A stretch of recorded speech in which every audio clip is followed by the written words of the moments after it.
Mais um filme aqui no site by Ariel, hora de trazer o Primer, filme sobre viagem no tempo. Esse filme que tem muita coisa para comentar, com toda certeza, devido à sua complexidade. É um filme bastante complexo. Daqui a pouco eu trago os comentários para você. Primer, então, confesso que não encontrei a tradução dessa palavra para o nosso português. Encontrei algo como reverso, mas sem certeza dessa tradução. Se alguém souber aí, por favor, colabore conosco e deixe nos comentários.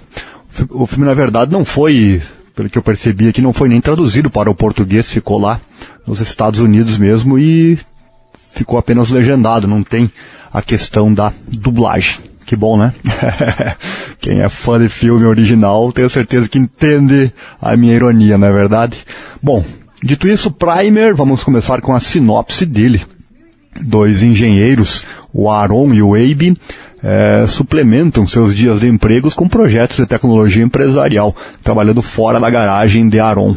Durante um tal esforço de pesquisa envolvendo a redução eletromagnética de objetos de peso, a diminuição de massa, os dois homens descobrem acidentalmente um efeito colateral que liga o tempo A para o tempo B. Objetos deixados no campo de redução de peso apresentam anomalias temporais, procedendo normalmente de tempos A quando o campo é ativado, em tempos B quando o campo está desligado, depois para trás do campo B, de volta para o campo A. Em A depois B, então A depois B em sequência contínua, de modo que os objetos podem deixar o campo no presente ou em algum momento anterior, um momento no passado.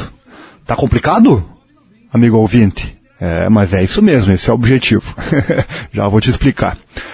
Abe então refina esta prova de conceito e constrói um aparato de tempo estável chamado a caixa, dimensionado para acomodar um sujeito humano. Abe usa essa caixa para viajar 6 horas em seu próprio passado. Como parte desse processo, o Abe original fica incomunicável em um quarto de hotel, de modo a não interagir ou interferir com o mundo exterior após Abe original entrar na caixa. Esse texto que eu acabei de ler aqui no final também pode se referir aos dois, tanto Abe como Aaron, entrando na caixa e ficando incomunicáveis no quarto de hotel. Que existem vários momentos do filme que somente assistindo várias vezes para você conseguir entender. Eu estou assistindo pela 4ª vez agora esse filme. Daqui a pouco eu explico sobre a sua complexidade. E depois de fazer esse trabalho aqui de gravação deste áudio, confesso que vou querer assistir mais uma vez. Após tudo que eu pesquisei e encontrei sobre o filme, quero assistir novamente para pegar mais detalhes. Enfim, então os dois acabam acidentalmente descobrindo uma forma de viajar no tempo. Mais um filme, então, sobre viagem no tempo que existe e eu trago aqui para você. Eles constroem essa caixa. A diferença desse filme é que a caixa funciona da seguinte maneira, resumindo aqui para você. O filme, inclusive, foi feito porque o Shane Carruth, que é o diretor, ele é o produtor, o roteirista e também tem o papel principal. Ele fez tudo e até atuou, né? Ele estava descontente com a forma com que o cinema trata a viagem no tempo. Então ele resolveu fazer um filme mais, digamos assim, realista. E explicando tudo nos mínimos detalhes. Por isso o filme é bastante complexo de se entender, principalmente assistindo a primeira vez. Então a base da questão da viagem no tempo deles é o seguinte. Você está aqui neste momento, você liga a caixa. Aí você fica dentro de um quarto de hotel escondido para você não interagir com ninguém com o passar do tempo. Aí daqui a algumas horas ou dias, você sai do hotel, vai lá onde a caixa foi ligada, desliga ela, entra na caixa, liga novamente e aí você vai voltar para o momento em que você ligou a caixa. Então, segundo este filme, a viagem no tempo só é possível a partir do momento em que a caixa foi ligada. Inclusive isso tem muito a ver com ciência.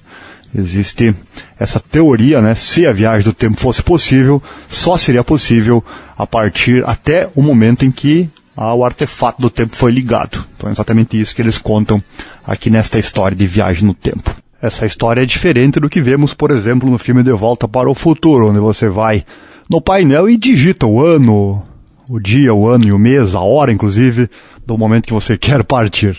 Aqui a história é um pouco mais realista. Paro por aqui a sinopse. Vamos trazer a ficha técnica do filme. Ele foi produzido em 2004 nos Estados Unidos. 77 minutos de duração. Confesso que eu encontrei esse filme uns anos atrás, lá na primeira vez que eu assisti ele, lendo na internet, alguém comentou que este é o melhor filme sobre viagem no tempo. Aí, claro que esta palavra melhor, ela tem várias interpretações, depende do ponto de vista. Ele pode ser o melhor no sentido realista. Claro que se você for contar a melhor obra cinematográfica, a realidade é uma coisa. Cinema é outra coisa. Muitas vezes depende de quem está ouvindo isso, quem está assistindo o filme, pode ter o melhor com um significado diferente, né? Esse aqui é o melhor no sentido do realismo. Ele é um filme realmente que nos traz um realismo maior do que outros filmes já trouxeram. Bom, 77 minutos de duração, então, é curtinho, hein? 1 hora e pouquinho.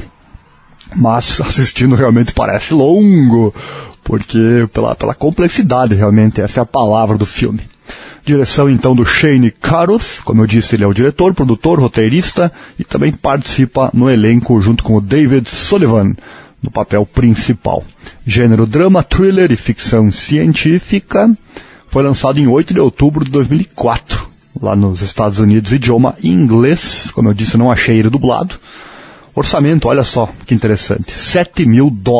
Apenas essa mixaria para o cinema de $7 mil arrecadou $424 mil. Tá? E mostra o sucesso que ele teve. Sem fazer propaganda, foi apenas no boca a boca, ganhou prêmios, né, e acabou sendo assistido por muita gente.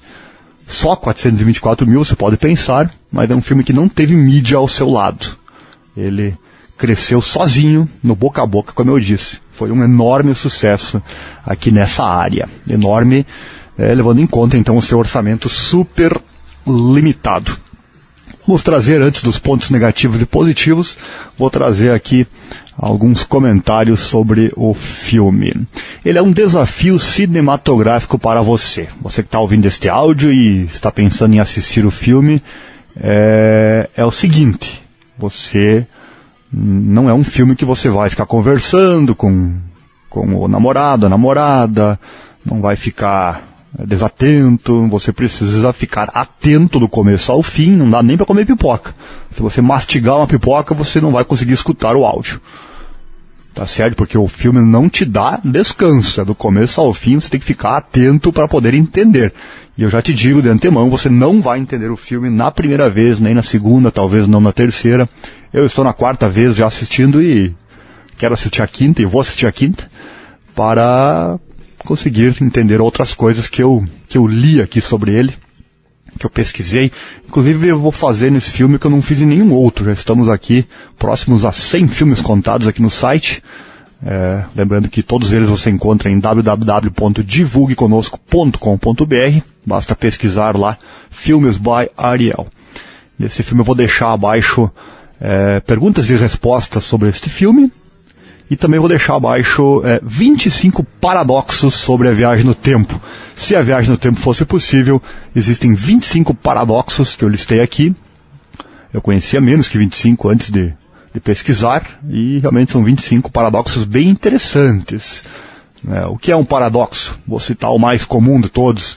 Se você viajasse, você aí que me ouve nesse momento, viajasse no tempo, fosse para o passado, e o paradoxo mais famoso de todos é o paradoxo do avô. Supondo que você volta no tempo e mata o seu avô lá quando era criança. Como você nasceria? Como você inventaria a máquina do tempo? Como você viajaria no tempo e como você mataria o seu avô? Então isso é um dos paradoxos, um dos 25 paradoxos que você encontra. Basta descer aí e você vai encontrar, certo?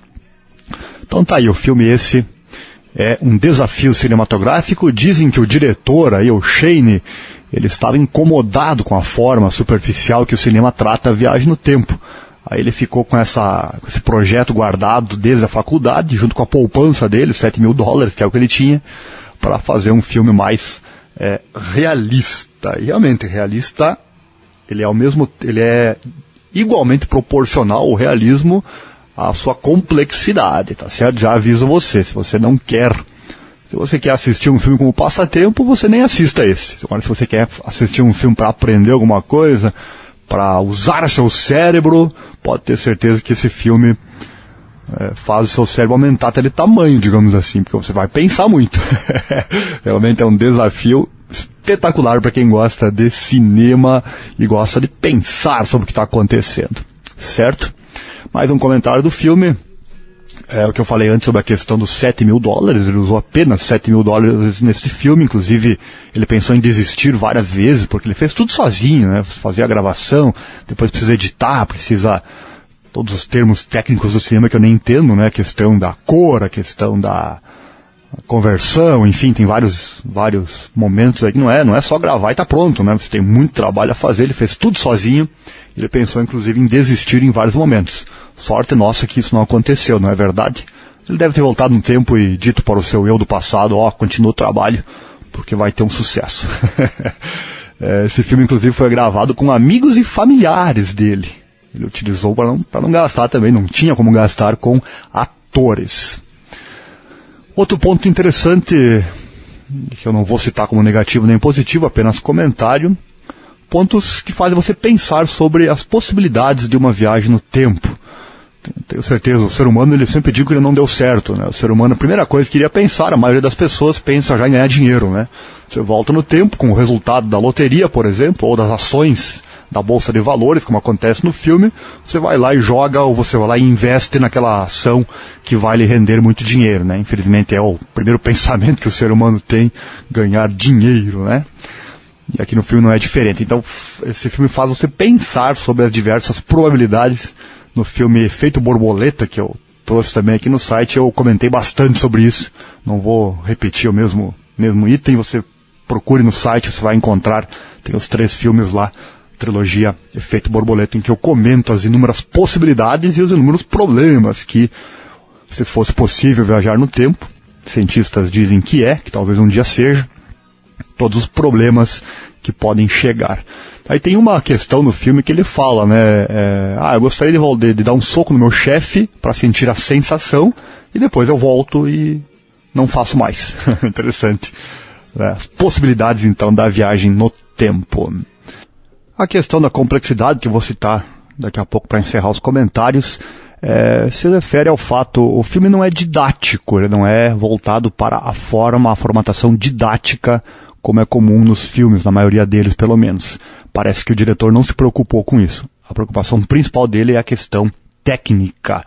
Ele extrapolou na questão técnica, linguagem extremamente técnica, se preocupando em mostrar isso e não ser didático. E outro detalhe interessante também que o filme traz é a questão da amizade, os dois amigos, para ver como o ser humano, já citei antes a questão, o ser humano não deu certo, não é verdade?